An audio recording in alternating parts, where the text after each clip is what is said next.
On tonight's edition of the Basement Sessions, Grammy Award-winning singer-songwriter Jesse Harris stops by to talk about his new album. Actor Rhys is under the influence. But first, let's head down to Hemingways to see who's playing live.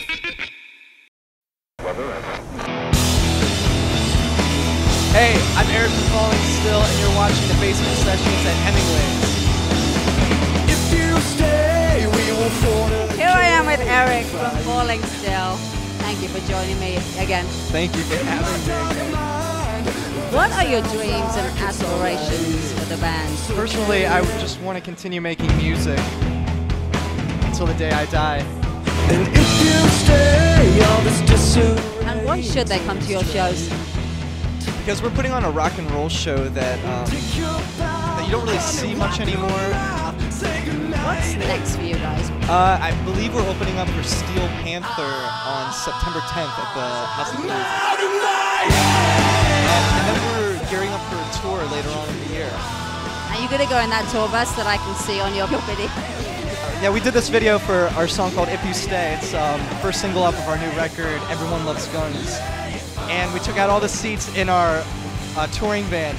We loaded it with all of our equipment, and we went to Skid Row, we went to the PCH, we went to the desert, and we just played the song.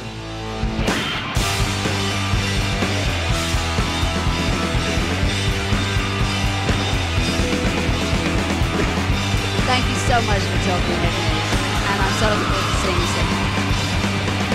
soon. Bye!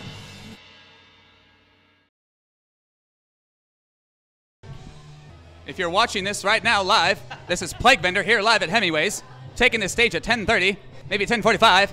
We're here, we're doing it, we're big, we're coming at you. Stronger, better, faster, warmer, smaller, colder, wetter. Your bitch is next, no latex.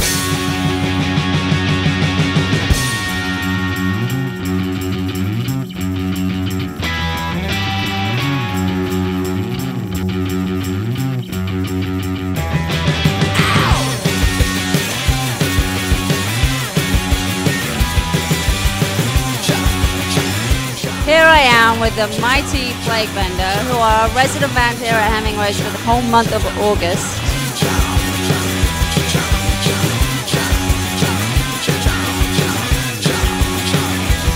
What is it that influenced all of you to want to become musicians? I blame my parents. Things we've done, how we made them read and we made them bleed, and the clouds blacked out the sun. A song would come on, they'd tell me to do something, and a firework would go off, a bright flashing one. My dad would tell me to dance like Michael Jackson.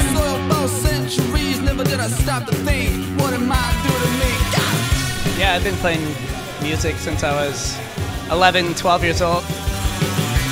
You seem like very encouraging parents. I like that. No, but you was always telling me I'm horrible and never gonna do anything. Yeah.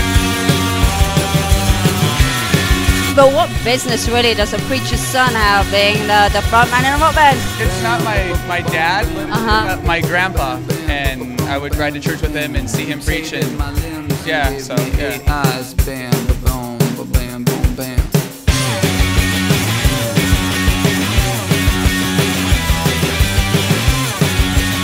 What have you guys got coming up in the near future? Yeah, we're doing the Hemingways thing here every Tuesday. Like I said again, thank you guys for being here. I can't wait to see how the 4 weeks progress. And I'd like to catch you again when you come off stage. See how you're feeling there. Catch me.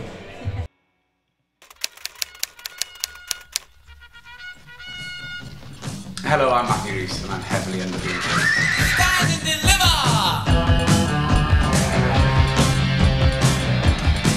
The first piece of vinyl I bought was a single, and it was a track from this album by Adam the Ants, and it was Stand and Deliver, which I believe was their most prolific work from this album.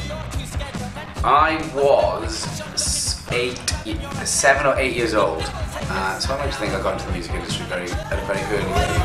Qualified for next year's Alex Pension.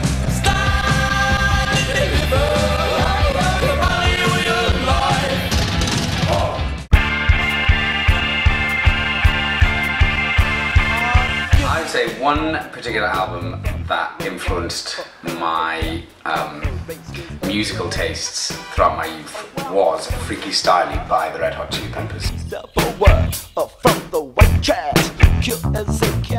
It was handed to me by an older boy in school called Matthew Glynn, and he said, I think you'd like this album, and he was right.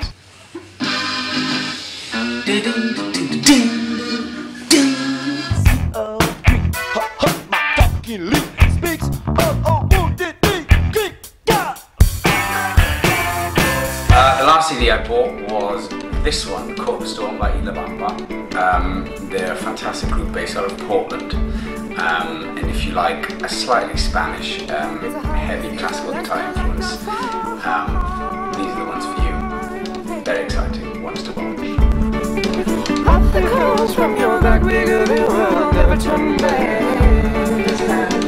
Me gusta la música mucho.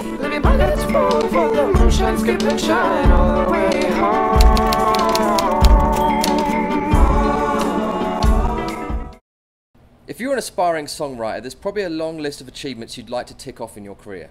Maybe it's to record 10, 11 albums, travel around the world and play to adoring fans. Maybe it's to collaborate with some of the world's top-selling artists. Well, our next guest, he's been there, done that and got the t-shirt. And he's also got a Grammy. This is Jesse Harris.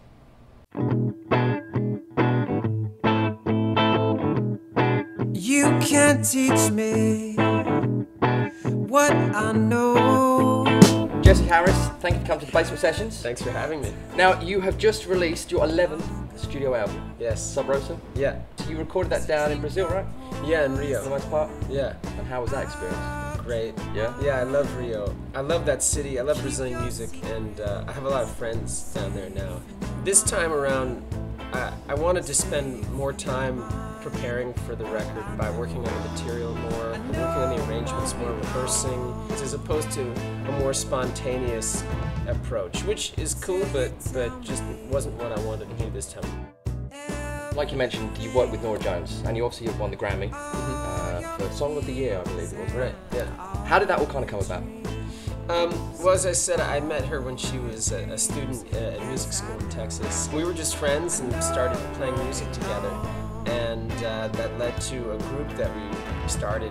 It just naturally led to making a record, and that was that first album. Right. And she's done pretty well for herself.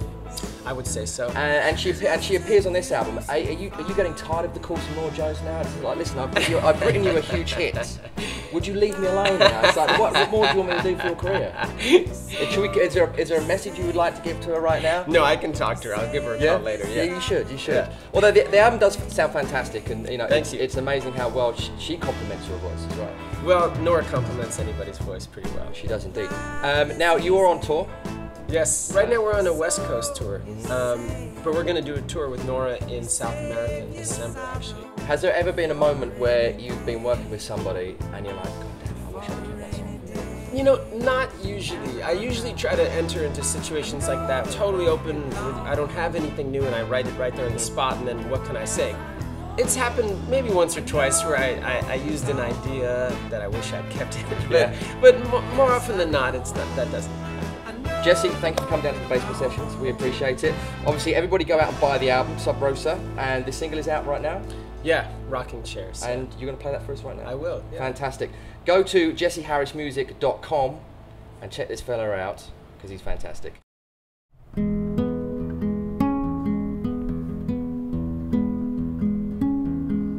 One day we bathed in the heat and the clay, and barefoot we walked far away. We talked and we talked in the shade. Someday you said this would all blow away. The sun and the moon and the waves, and taking back all that you gave. You knew that nothing was something to do.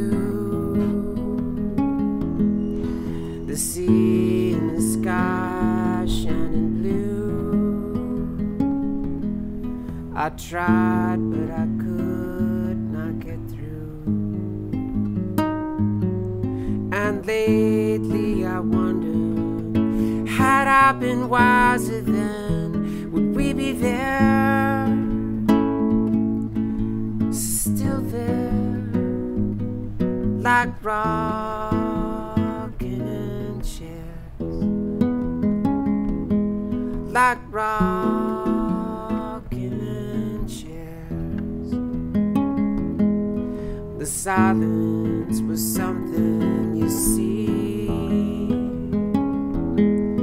the wind pushing over the trees.